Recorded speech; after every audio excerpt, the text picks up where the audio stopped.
Hello शिक्षक दोस्तों। तो अगर आप बनना चाहते हैं प्रधान शिक्षक तो हमारे साथ जुड़ जाएं। दोस्तों आज मैं एक ऐसा महत्वपूर्ण टॉपिक लेकर आया हूं। दोस्तों ध्यान देंगे, आज मैं बाल विकास का एक ऐसा महत्वपूर्ण टॉपिक लेकर आया हूं जिससे प्रधान शिक्षक की परीक्षा में ढेर सारे प्रश्न पूछे जाएंगे दोस्तों। तो वो आज का मेरा महत्वपूर्ण टॉपिक है जीन पियाजे। ध्यान देंगे दोस्तों, आज का जो टॉपिक है हमारा बाल विकास का वो है जीन पियाजे। तो दोस्तों शुरू करते हैं आज के इस महत्वपूर्ण टॉपिक को। ध्यान देंगे, जीन पियाजे स्विट्जरलैंड, जीन पियाजे स्विट्जरलैंड देश के मनोवैज्ञानिक थे। ध्यान देंगे, जीन पियाजे स्विट्जरलैंड, जीन पियाजे स्विट्जरलैंड देश के मनोवैज्ञानिक थे। जीन पियाजे का मानना है कि जैसे जैसे बच्चे में जीन पियाजे का मानना है कि जैसे जैसे बच्चे में जैविक परिपक्वता आती है। ध्यान देंगे, जीन पियाजे का मानना है कि जैसे जैसे बच्चे में जैविक परिपक्वता आती है वैसे वैसे वस्तुओं के बारे में अपने दिमाग में अवधारणा कॉन्सेप्ट बना लेते हैं। ध्यान देंगे, जीन पियाजे कहाँ के निवासी थे दोस्तों?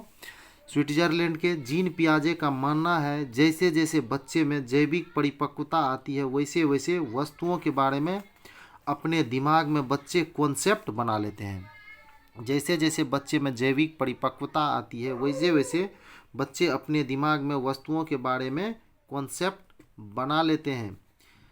ध्यान देंगे शिक्षक भाइयों, पियाजे के अनुसार बच्चे, ध्यान देंगे, पियाजे के अनुसार बच्चे सक्रिय ज्ञान निर्माता होते हैं। पियाजे के अनुसार बच्चे सक्रिय ज्ञान निर्माता होते हैं। तो शिक्षक भाइयों मैं आपको वही पढ़ाऊंगा जो आपके परीक्षा के दृष्टिकोण से बहुत ही महत्वपूर्ण होगा। ध्यान से पढ़ेंगे शिक्षक भाइयों, क्योंकि 75 नंबर जो रहेंगे आपके वो बाल विकास से ही रहेंगे। और ये जो जीन पियाजे टॉपिक है दोस्तों, ये जीन पियाजे कंटेंट काफ़ी इम्पोर्टेंट है। इससे चाहे बी टेट हो, सी टेट हो और प्रधान शिक्षक में तो प्रश्न पूछे ही जाएंगे। शिक्षक भाइयों ध्यान से इस टॉपिक को देखेंगे ताकि इस टॉपिक से जो प्रश्न पूछे जाएंगे उसे आप मिस ना करें। तो दोस्तों मैं पूरे बारीकी से आपको पढ़ाऊंगा और इस प्रकार से पढ़ाऊंगा कि आपको एक बार वीडियो देखने के बाद बिल्कुल याद हो जाएगा शिक्षक भाइयों। तो शिक्षक भाइयों आपसे मेरा सिर्फ इतना ही अनुरोध है कि आप मेरे चैनल को सब्सक्राइब कर लें ताकि मैं आपको प्रधान शिक्षक बना सकूं। तो शिक्षक भाइयों कक्षा को आगे बढ़ाते हैं। पियाजे के अनुसार बच्चे सक्रिय ज्ञान निर्माता होते हैं तथा नन्हे वैज्ञानिक होते हैं। पियाजे महोदय ने कहा था बच्चे नन्हे वैज्ञानिक होते हैं जो संसार के बारे में अपने सिद्धांतों की रचना खुद करते हैं। पियाजे महोदय का मानना था बच्चे सक्रिय ज्ञान निर्माता होते हैं तथा नन्हे वैज्ञानिक होते हैं जो संसार के बारे में अपने सिद्धांत की रचना खुद करते हैं। पियाजे के अनुसार बच्चे की थिंकिंग, पियाजे के अनुसार, ध्यान देंगे इंपॉर्टेंट क्वेश्चन है, पियाजे के अनुसार बच्चे की थिंकिंग वयस्क से टाइप्स में अलग होती है ना कि क्वालिटी में। ध्यान देंगे, पियाजे के अनुसार बच्चे की थिंकिंग वयस्क से टाइप्स में अलग होती है ना कि क्वालिटी में। आगे दोस्तों संज्ञानात्मक विकास के सिद्धांत, ध्यान देंगे, संज्ञानात्मक विकास के सिद्धांत, कॉन्सेप्ट ऑफ कॉग्निटिव डेवलपमेंट, संज्ञानात्मक विकास के सिद्धांत, कॉन्सेप्ट ऑफ कॉग्निटिव डेवलपमेंट। तो शिक्षक बंधुओं आगे है हमारा अनुकूलन, एडेप्टेशन। देखेंगे शिक्षक बंधुओं अनुकूलन क्या है। अनुकूलन क्या है, ध्यान देंगे, वातावरण के अनुसार, वातावरण के अनुसार अपने आप को ढालना, वातावरण के अनुसार अपने आप को ढालना अनुकूलन कहलाता है। शिक्षक बंधुओं वातावरण के अनुसार अपने आप को ढालना अनुकूलन कहलाता है। वातावरण के अनुसार अपने आप को ढालना ही अनुकूलन कहलाता है। अब देखेंगे अनुकूलन कितने प्रकार के होते हैं। ध्यान देंगे शिक्षक बंधुओं अनुकूलन कितने प्रकार के होते हैं। टाइप्स ऑफ एडेप्टेशन, पहला है आत्मसातकरण। ध्यान देंगे पहला है आत्मसातकरण। अनुकूलन का जो पहला पार्ट है वो है आत्मसातकरण। वो है पूर्व ज्ञान को नए ज्ञान के साथ जोड़ना, आत्मसातकरण कहलाता है। जो बच्चे में पहले से ज्ञान रहता है उसको नए ज्ञान के साथ जोड़कर आगे के ज्ञान को अर्जित करना ही आत्मसातकरण कहलाता है। ध्यान देंगे शिक्षक भाइयों, बच्चे में जो पहले से ज्ञान होता है उसको नए ज्ञान के साथ जोड़कर आगे के ज्ञान को ग्रहण करना क्या कहलाता है? आत्मसातकरण कहलाता है। दूसरा समायोजन, दूसरा है शिक्षक भाइयों समायोजन। पूर्व ज्ञान में परिवर्तन करके, पूर्व ज्ञान में पहले के जो ज्ञान है बच्चे में उसमें परिवर्तन करके वातावरण के साथ तालमेल बैठाना। ध्यान देंगे, पूर्व ज्ञान में परिवर्तन करके वातावरण के साथ तालमेल बैठाना समायोजन कहलाता है। तो शिक्षक भाइयों ध्यान से सुनेंगे, समायोजन पूर्व ज्ञान में परिवर्तन करके, बच्चे में जो पहले के ज्ञान है उसमें परिवर्तन करके अपने आप को वातावरण के साथ तालमेल बैठाना समायोजन कहलाता है। तो ये दोनों पार्ट थे अनुकूलन के। तो कक्षा को शिक्षक बंधुओं आगे बढ़ाते हैं, और उससे पहले अगर आप चैनल को सब्सक्राइब नहीं किए हैं तो चैनल को सब्सक्राइब कर दें, ताकि मैं आपके एक सब्सक्राइब से मोटिवेट हो सकूं और आपको और अच्छे से अच्छे तरीके से प्रधान शिक्षक की तैयारी करवा सकूं। तो दोस्तों आगे देखेंगे संतुलन क्या है। संतुलन क्या है, ध्यान देंगे संतुलन क्या है। कहता संतुलन के द्वारा बच्चा आत्मसातकरण और समायोजन की प्रक्रिया के बीच संतुलन कायम करता है। ध्यान देंगे संतुलन के द्वारा, ध्यान देंगे संतुलन के द्वारा बच्चा आत्मसातकरण, संतुलन के द्वारा बच्चा आत्मसातकरण और समायोजन की प्रक्रियाओं के बीच संतुलन कायम करता है। इसे इक्विलिब्रेशन भी कहते हैं। ध्यान देंगे, इसे इक्विलिब्रेशन भी कहते हैं। अगला है टॉपिक दोस्तों संगठन। ध्यान देंगे संगठन क्या है, संगठन क्या है। तो शिक्षक भाइयों मैं आपको बिल्कुल बारीक से पढ़ा रहा हूँ और इस प्रकार से पढ़ा रहा हूँ कि आपका एक भी प्रश्न बाल विकास से इस कंटेंट से मिस ना हो। तो शिक्षक भाइयों ध्यान देंगे संगठन क्या है। तो ध्यान देंगे संगठन क्या है। संज्ञानात्मक प्रणाली, ध्यान देंगे संज्ञानात्मक प्रणाली के लिए स्कीमाओं को पुनर्व्यवस्थित करना। संज्ञानात्मक प्रणाली के लिए स्कीमाओं को पुनर्व्यवस्थित करना, उन्हें स्कीमाओं से जोड़ने की क्रिया संगठन कहा जाता है। ध्यान देंगे संज्ञानात्मक प्रणाली के लिए स्कीमाओं को पुनर्व्यवस्थित करना, उन्हें स्कीमाओं से जोड़ने की क्रिया को संगठन कहा जाता है। तो दोस्तों यहाँ एक नई शब्द आई स्कीमा। तो आगे देखेंगे स्कीमा क्या है। मैं आपको स्कीमा के बारे में बता रहा हूँ ताकि आप कहीं स्कीमा में ही ना उलझ जाएं। तो दोस्तों देखेंगे स्कीमा क्या है। मनुष्य के दिमाग में, ध्यान देंगे मनुष्य के दिमाग में जो चीज़ें पहले से जमा होती है, मनुष्य के दिमाग में जो चीज़ें पहले से जमा होती है, मनुष्य के दिमाग में जो चीज़ें पहले से जमा होती है वह उनका उपयोग करके, मनुष्य के दिमाग में जो चीज़ें पहले से जमा होती है वह उनका उपयोग करके किसी विषय के प्रति एक कॉन्सेप्ट तैयार करता है। ध्यान देंगे मनुष्य के दिमाग में पहले से जो चीज़ें पहले से जमा होती है वह उनका उपयोग करके किसी विषय के प्रति एक कॉन्सेप्ट तैयार करता है, तो उसे स्कीमा कहते हैं। शिशु में स्कीमा और प्रतिक्रिया जन्मजात होती है। ध्यान देंगे कई बार पूछा गया प्रश्न है, शिशु में स्कीमा और प्रतिक्रिया जन्मजात होती है। शिशु में स्कीमा और प्रतिक्रिया जन्मजात होती है। पियाजे ने संज्ञानात्मक विकास, तो दोस्तों संज्ञानात्मक विकास का सिद्धांत किसने दिया था? पियाजे ने। संज्ञानात्मक विकास का सिद्धांत किसने दिया था? पियाजे ने। पियाजे ने संज्ञानात्मक विकास की कितनी अवस्था बताई है? ध्यान देंगे आगे है, पियाजे ने संज्ञानात्मक विकास की कितनी अवस्था बताई है? तो पियाजे महोदय ने संज्ञानात्मक विकास की 4 अवस्था को बताया है। पियाजे महोदय ने संज्ञानात्मक विकास की 4 अवस्था को बताया है जो निम्नलिखित है। पहला है संवेदी पेशीय अवस्था, पहला है संवेदी पेशीय अवस्था, पहला है दोस्तों संवेदी पेशीय अवस्था। ध्यान देंगे संवेदी पेशीय अवस्था क्या है। इस अवस्था में बच्चा अपने ज्ञानेंद्रियों, इस अवस्था में बच्चा अपने संवेदी पेशीय अवस्था में बच्चा अपने ज्ञानेंद्रियों, संवेदी पेशीय अवस्था में बच्चा अपने ज्ञानेंद्रियों, संवेदी पेशीय अवस्था में बच्चा अपने ज्ञानेंद्रियों द्वारा सीखता है। संवेदी पेशीय अवस्था जो 0 से 2 वर्ष की अवस्था होती है, इस अवस्था में बच्चा अपने ज्ञानेंद्रियों से सीखता है। इस अवस्था में बच्चा अपने दिमाग में वस्तुओं की छाप बनाना शुरू कर देता है। ध्यान देंगे, संवेदी पेशीय अवस्था का जो समय होता है वो होता है 0 से 2 वर्ष, और इस अवस्था में बच्चा ज्ञानेंद्रियों की मदद से सीखता है। इस अवस्था में बच्चा दिमाग में वस्तुओं की छाप बनाना शुरू कर देता है, यानी उसमें वस्तु अस्थायित्व का गुण आ जाता है। ध्यान देंगे, प्रश्न पूछा जा सकता है बच्चे में वस्तु अस्थायित्व का गुण किस अवस्था में आती है, तो वो कब आता है? संवेदी पेशीय अवस्था जो कि 0 से 2 वर्ष की अवस्था होती है। इस अवस्था में बच्चे छिपी हुई वस्तु को भी ढूंढ लेता है। इस अवस्था में बच्चे छिपी हुई वस्तु को भी ढूंढ लेता है।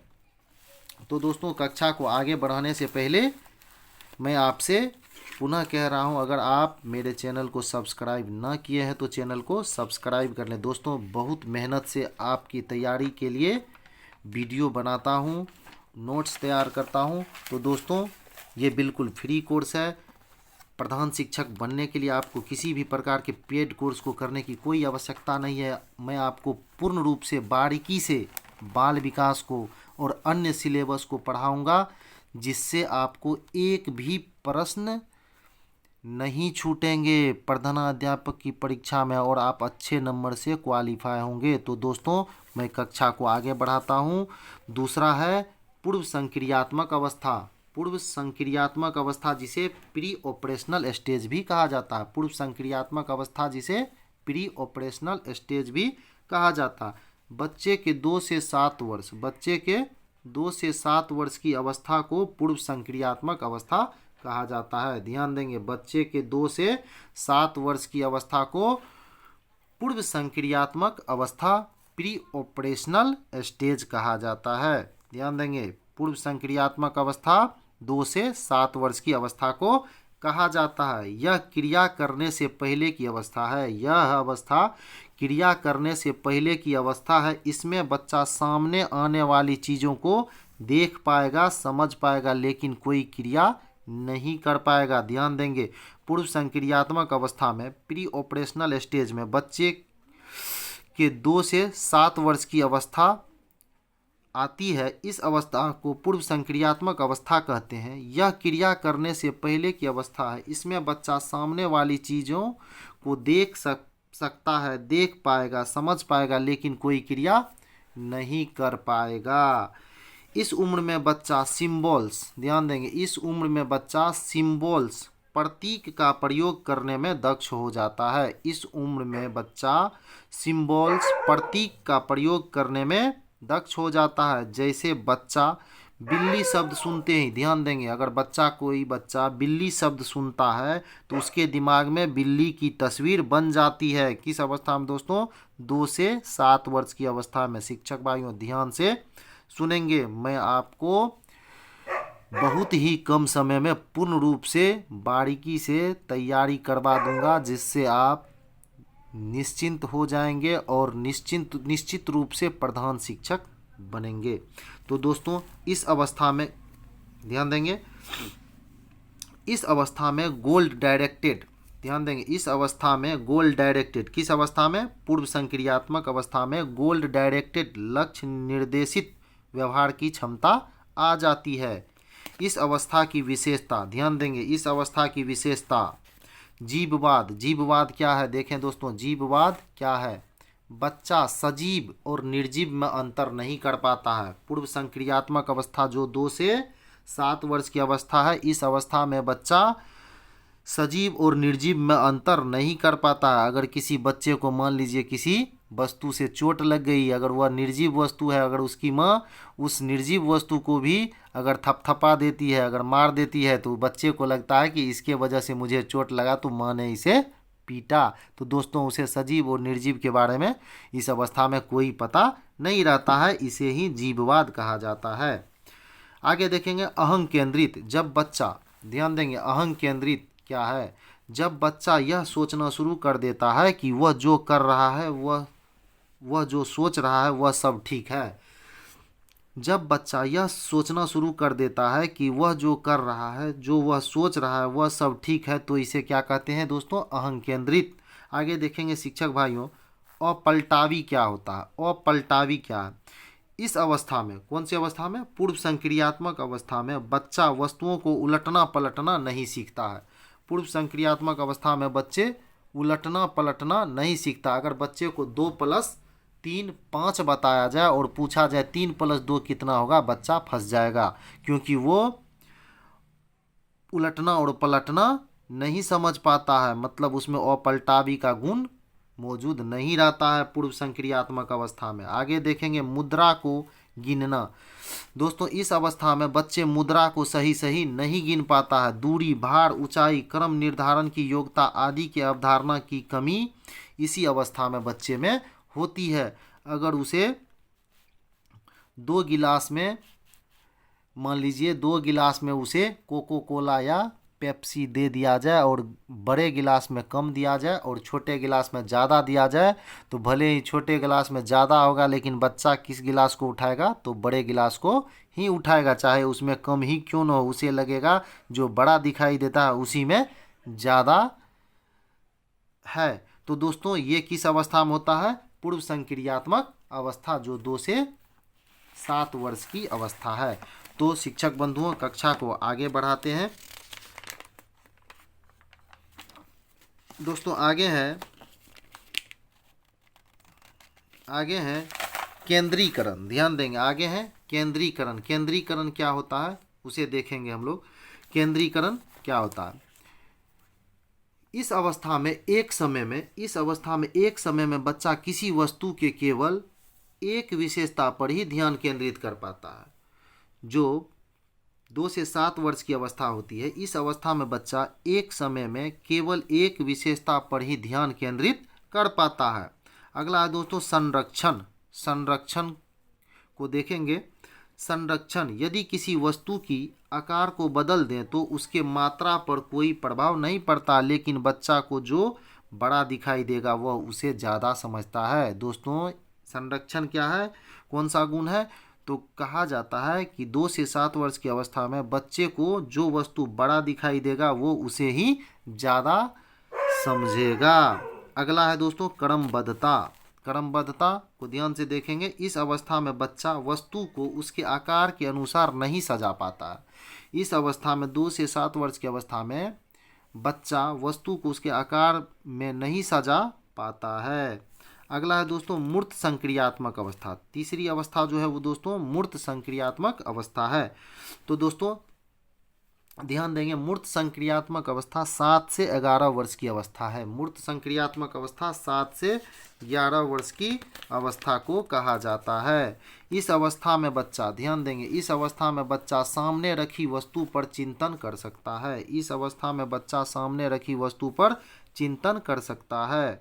इस अवस्था में बच्चे में अपलटावी का गुण, इस अवस्था में बच्चे में अपलटावी का गुण जीववाद, मुद्रा, भार, संरक्षण, क्रमबद्धता की योग्यता आदि गुण आ जाता है। ध्यान देंगे, इस अवस्था में बच्चा सामने रखी वस्तु पर चिंतन कर सकता है। इस अवस्था में बच्चे में अपलटावी का गुण जीववाद, मुद्रा, भार, संरक्षण, क्रमबद्धता की योग्यता आदि गुण आ जाता है। तो दोस्तों 7 से 11 वर्ष के बच्चे को अगर बड़ा गिलास में कम शरबत दे दिया जाए और छोटा गिलास में ज़्यादा शरबत दे दिया जाए तो वो समझ जाएगा 7 से 11 अवस्था में कि छोटा गिलास में ज़्यादा शरबत है। वो बोलेगा मैं तो छोटा गिलास ही लूँगा, भले ही साइज में वो छोटा क्यों ना हो, लेकिन उसमें मात्रा ज़्यादा है। तो दोस्तों बच्चे को इस अवस्था में सजीव और निर्जीव के बारे में भी ज्ञान हो जाता है, मुद्रा के भी बारे में ज्ञान हो जाता है और अपलटावी का गुण भी आ जाता है 7 से 11 वर्ष की अवस्था में, और वह किसी वस्तु को क्रमबद्ध उसके आकार के अनुसार सजा भी सकता है। तो दोस्तों आगे पढ़ेंगे आज्ञानात्मक तर्कना। आज्ञानात्मक तर्कना के बारे में देखेंगे। इस अवस्था में बच्चा उदाहरण पर आधारित होकर तर्क करने लगता है। जो 7 से 11 वर्ष की अवस्था में बच्चा, तो दोस्तों प्रश्न इस प्रकार से पूछा जा सकता है, किस अवस्था में आज्ञानात्मक तर्कना का गुण बच्चे में आ जाता है? तो वो अवस्था है मूर्त संक्रियात्मक अवस्था जो 7 से 11 वर्ष की अवस्था है। जैसे हमें भोजन जरूरी है, अगर कहेंगे हमें भोजन जरूरी है या नहीं तो बच्चा उत्तर देने लगता है भोजन से हमें पोषक तत्व की प्राप्ति होती है, इसीलिए भोजन जरूरी है। तो दोस्तों आगमनात्मक तर्कना में बच्चा उदाहरण पर आधारित होकर तर्क को देने लगता है, उदाहरण पर आधारित होकर तर्क को करने लगता है। ठीक है दोस्तों, तो ये था मूर्त संक्रियात्मक अवस्था। आगे देखेंगे तो दोस्तों अभी हम लोग पढ़ रहे हैं जीन पियाजे, जो कि काफ़ी इम्पोर्टेंट कंटेंट है। इससे शिक्षक भर्ती परीक्षा में बहुत सारे प्रश्न पूछे जाते हैं। इसके बिना शिक्षक भर्ती परीक्षा में प्रश्न की कल्पना ही नहीं की जा सकती है दोस्तों। इससे 1 2 3 4 प्रश्न निश्चित रूप से पूछे जाते ही जाते हैं, चाहे वो बीटेट की परीक्षा हो, सीटेट की परीक्षा हो, यूपी टेट की परीक्षा हो या आपका प्रधान शिक्षक की परीक्षा हो। प्रधान शिक्षक की परीक्षा में तो निश्चित रूप से इस कंटेंट से प्रश्न पूछे ही जाएंगे दोस्तों। तो इसे बहुत ही ध्यानपूर्वक से देखें, और मैं बहुत मेहनत करने के उपरांत ये नोट्स तैयार किया ताकि आपको अच्छे से अच्छी रूप से तैयारी करवाया जा सके और आपको प्रधान शिक्षक बनाया जा सके। तो दोस्तों अगर अभी तक आपने चैनल को सब्सक्राइब नहीं किया है तो चैनल को सब्सक्राइब कर लें, क्योंकि दोस्तों मैं बहुत मेहनत से आप लोगों के लिए वीडियो बनाता हूं ताकि आपको अच्छे तरीके से तैयारी करवाया जा सके। दोस्तों आप पढ़ने के क्रम में भूल जाते हैं कि आपको चैनल सब्सक्राइब भी करना है, तो दोस्तों पहले चैनल को सब्सक्राइब कर लें। दोस्तों मैं इसी प्रकार से बारीकी से सिलेबस के अनुसार सभी टॉपिक को लेकर आपके पास उपस्थित होऊंगा। तो दोस्तों कक्षा को आगे बढ़ाते हैं, मुझे आशा है आप चैनल को सब्सक्राइब कर लिए होंगे। तो दोस्तों औपचारिक संक्रियात्मक अवस्था, दोस्तों देखेंगे औपचारिक संक्रियात्मक अवस्था, ये अवस्था 11 से 15 वर्ष की अवस्था है। औपचारिक संक्रियात्मक अवस्था का उम्र कब से कब होता है दोस्तों? 11 से 15 वर्ष। बच्चे के 11 से 15 वर्ष की अवस्था को औपचारिक संक्रियात्मक अवस्था कहा जाता है। इसे फॉर्मल ऑपरेशनल स्टेज भी कहते हैं दोस्तों। औपचारिक संक्रियात्मक अवस्था को फॉर्मल ऑपरेशनल स्टेज भी कहते हैं। इस अवस्था को संज्ञान की सबसे उच्च अवस्था मानी जाती है। फॉर्मल ऑपरेशनल स्टेज को संज्ञान की सबसे उच्च अवस्था मानी जाती है। इस अवस्था में बच्चा अमूर्त चिंतन करने लगता है। औपचारिक संक्रियात्मक अवस्था फॉर्मल ऑपरेशनल स्टेज में बच्चा अमूर्त चिंतन करने लगता है। इस अवस्था में बच्चा नियमों के ऊपर, ध्यान देंगे, इस अवस्था में बच्चा नियमों के ऊपर तर्क करने लगता है।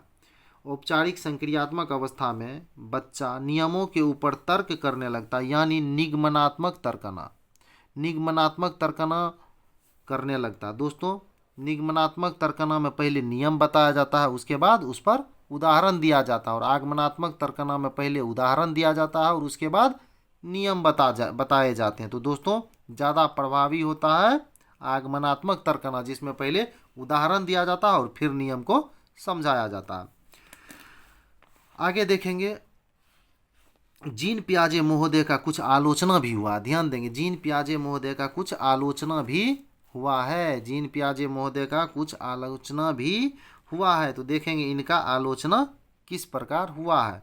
पियाजे महोदय ने मानसिक विकास के चरणों के क्रम में, पियाजे महोदय ने मानसिक विकास के चरणों के क्रम में अपरिवर्तनशील बताया।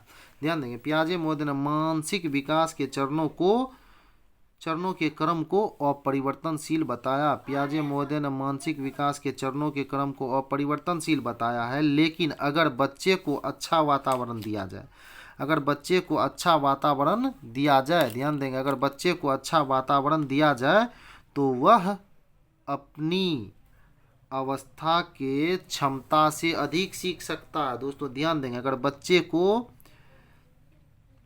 अच्छा वातावरण दिया जाए तो वह अपनी अवस्था के क्षमता से अधिक सीख सकता है। तो दोस्तों मैं राजीव सर आप लोगों को अच्छे से अच्छे तरीके से बाल विकास और सामाजिक अध्ययन और जो हमारा विज्ञान का सिलेबस है, सारे सिलेबस को बारीकी से करवाऊंगा। आपको मेरे चैनल पे बने रहना है और मेरे चैनल को सब्सक्राइब करना है और मन लगाकर मेरे द्वारा आपको कुछ नहीं करना, जो मैं पढ़ा रहा हूँ सिर्फ आप उसे ही पढ़िए, उससे ही मैं आपको प्रधानाध्यापक की परीक्षा को क्वालिफाई करवा दूंगा दोस्तों। तो आप अगर अभी तक चैनल को सब्सक्राइब नहीं किए हैं दोस्तों तो चैनल को सब्सक्राइब कर लें, लाइक कर लें और अपने सारे शिक्षक दोस्तों में शेयर कर दें ताकि सभी शिक्षक बंधुओं को इस वीडियो से मदद मिल सके और वो प्रधानाध्यापक बन सके। तो दोस्तों आज की कक्षा को यही समाप्त करते हैं और जीन पियाजे यही ख़त्म होता है। और जीन पियाजे कंटेंट को मैंने बारीकी से आप लोगों को पढ़ाया। तो दोस्तों इससे बाहर एक भी प्रश्न जीन पियाजे से नहीं जा सकता है। जो मैं पढ़ाया सारे अगर जीन पियाजे से प्रश्न पूछे जाएंगे तो इतना से ही जीन पियाजे कंटेंट से प्रश्न आ जाएगा। तो दोस्तों जल्द ही मैं बाल विकास का दूसरा वीडियो लेकर आऊँगा। तो वो दूसरा वीडियो होगा कोहलबर्ग के ऊपर। किसके ऊपर होगा दोस्तों? कोहलबर्ग महोदय के ऊपर होगा। उससे भी प्रश्न पूछे जाते हैं। तो दोस्तों आज की कक्षा को यही समाप्त करते हैं। जय हिंद, जय भारत।